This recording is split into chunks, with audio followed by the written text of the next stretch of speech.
Ini adalah cara mengatasi data yang tidak valid. Simak videonya.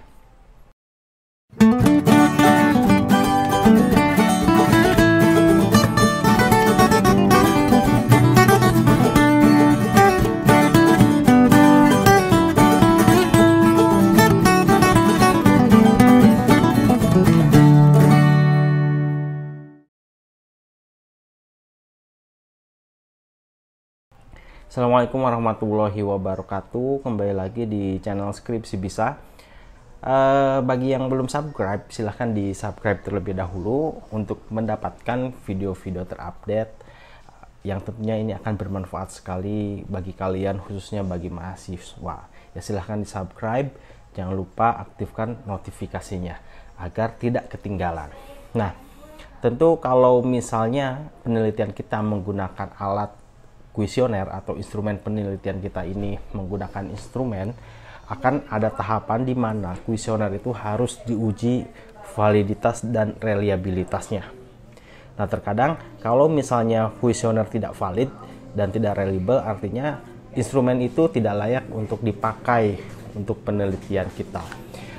Data yang tidak valid ini bisa disebabkan karena pertama dari respondennya, kemudian yang kedua dari kuesionernya itu sendiri. Nah, bisa jadi begini ya, kuesionernya sudah bagus, indikatornya jelas, pernyataannya jelas, tapi respondennya tidak bisa memberikan jawaban yang baik atau respondennya bukan orang yang tepat. Nah, itu bisa jadi data yang kita dapatkan tidak valid. Itu dari sisi responden atau dari sisi kuesionernya. Respondennya udah tepat, tapi kuesionernya yang kurang bagus atau tidak dipahami oleh responden. Itu pun bisa menyebabkan data kita tidak valid. Atau bahkan mungkin kedua-duanya, respondennya tidak tepat, kuesionernya tidak bagus. Udah jelas itu tidak akan valid. Nah, kalau dari responden, apabila responden memberikan jawaban yang tidak sebenarnya, itu bisa menjadikan data tidak valid. Kemudian ada responden-responden yang menjawab tidak umum. Artinya kalau misalnya kebanyakan responden menjawab antara poin 4 atau 5, ada beberapa responden yang jawabnya 1. Nah, itu menyebabkan tidak valid dari sisi responden ya.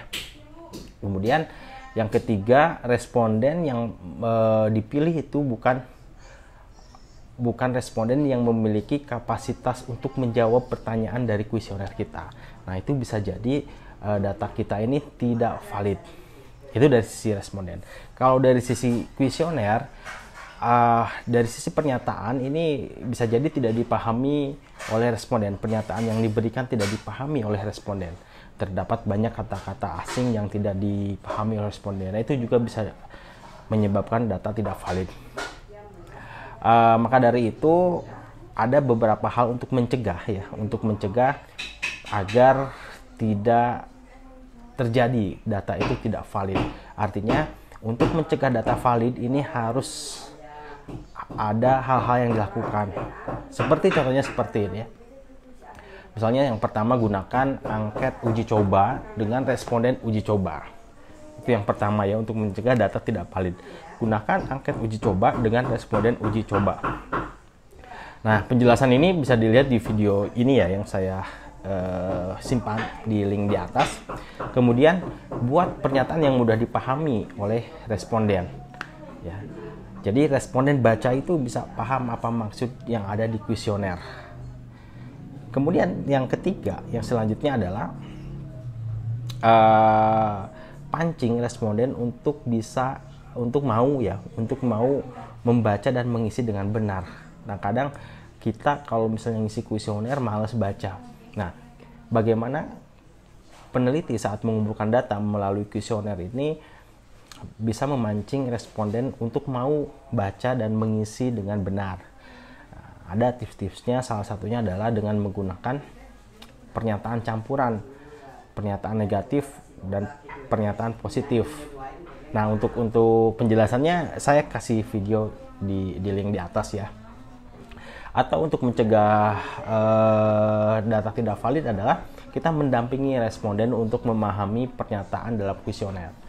Nah, meskipun misalnya dalam kuantitatif kita bisa tidak secara langsung ketemu dengan responden saat mengambil data, tapi lebih baik kita mendampingi responden untuk bisa mengisi kuesioner dengan benar. Itu tips untuk mencegah data tidak valid. Nah, kemudian kalau kita terlanjur sudah sebar data, lalu datanya tidak valid, apa yang harus dilakukan? Oke ya. Jika data udah tidak valid, apa yang harus dilakukan? Tentu yang pertama ya, ada dua hal yang harus diperhatikan. Yang pertama, sesuai dengan prosedur ya. Sesuai dengan prosedur, kita harus memperbaiki pernyataan. Item mana yang tidak valid, perbaiki pernyataannya, kemudian kita sebar ulang dengan memperhatikan tips yang tadi saya sebutkan ya. Itu cara atau prosedur yang benar. Atau kalau misalnya kita tidak mempunyai waktu lagi untuk sebar ulang ya, kita lakukan drop pernyataan yang tidak valid. Jadi kita buang pernyataan yang tidak valid. Dengan catatan ya, cara ini bisa dipakai apabila pernyataannya ini banyak dari satu indikator. Nah, jadi ada pernyataan-pernyataan lain yang valid yang memang masih mewakili dari indikator yang kita buat. Ya, jadi drop pernyataan ini harus ada syaratnya, yaitu masih ada pernyataan yang mewakili indikator. Jadi pernyataannya banyak, jadi saat kita drop ini masih ada. Nah, ketika kita drop, lalu kita uji ulang secara statistik. Nah, sebetulnya itu cara memperbaiki data yang tidak valid, bukan dimanipulasi angkanya seolah-olah jadi valid. Mudah-mudahan video ini bermanfaat. Terima kasih sudah menonton. Saksikan video kami yang lainnya. Assalamualaikum warahmatullahi wabarakatuh.